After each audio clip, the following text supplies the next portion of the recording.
ஹாய்ங்க, எல்லோரும் எப்படி இருக்கீங்க? ஆக்சுவலி ரொம்ப நாள் முன்னாடி நான் அந்த வின்டரில் சேல் பண்ணுறத பற்றி ஒரு வீடியோ போட்டிருந்தேன். அண்ட் அதுக்கு வந்துட்டு எப்படின்னு டீட்டெயிலாக எனக்கு சொல்லுங்கன்னு சொல்லி ஒருத்தவங்க கேட்டிருந்தாங்க. ஃபஸ்ட்டு பார்த்தீங்கன்னா இந்த ஒரு டாப் ஒருத்தவங்க ஆர்டர் பண்ணியிருந்தாங்க. அதுக்கப்புறம் பார்த்தீங்கன்னா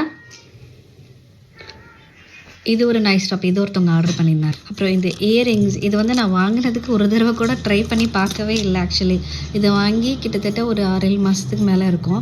அப்புறம் பார்த்தீங்கன்னா இந்த பேங்கிள்ஸ், இதுவும் அப்படி தான். நான் வாங்கிட்டு ஒரு டைம் மட்டும்தான் வேர் பண்ணியிருந்தேன். உங்களால் ரீசேல் பண்ணுறதால பெருசாக ஏர்ன் பண்ண முடியல அப்படின்னாலும் உங்களுக்கு பாக்கெட் மணி அளவுக்கு ஏர்ன் பண்ணிக்கலாம். அட்லீஸ்ட் வந்து 20 to 40 pounds வந்து ஏர்ன் பண்ணலாம். அது நம்மக்கிட்ட எவ்வளோ பொருள் இருக்குது. இது ஒன்லி மட்டும் அந்த விமன் திங்ஸ், கிளாத்ஸ் அந்த மாதிரி இல்லை. வின்டரில் நீங்கள் எலக்ட்ரானிக்ஸாக இருக்கட்டும், புக்ஸாக இருக்கட்டும், ஹோம் அப்ளைன்சஸாக இருக்கும், எல்லாமே வந்து நீங்கள் சேல் பண்ணிக்கலாம். ஸோ இது கண்டிப்பாக யூஸ்ஃபுல்லாக தான் இருக்கும். எனக்கு கண்டிப்பாக யூஸ்ஃபுல்லாக தான் இருந்துச்சு. ஸோ இதுக்கப்புறம் நான் என்ன பண்ண போகிறேன்னா, பேக் பண்ணிவிட்டு நமக்கு எந்தெந்த பார்சல் ப்ரொவைடர் அப்படின்னு சொல்லிட்டு அவங்க செலக்ட் பண்ணியிருப்பாங்க. ஸோ அந்த பார்சல் ப்ரொவைடர் கிட்ட எடுத்துகிட்டு போனீங்க அப்படின்னா அவ்வளோதான், ஸ்கேன் பண்ணிவிட்டு அவங்க சென்ட் பண்ணிடுவாங்க. இதில் நீங்கள் ஷிப்பிங் சார்ஜ் எதுவுமே நம்ம பே பண்ண வேண்டியதில்லை. அதாவது செல்லர் பே பண்ண வேண்டியதில்லை, பையர் தான் அதுக்கு வந்து பே பண்ணுவாங்க.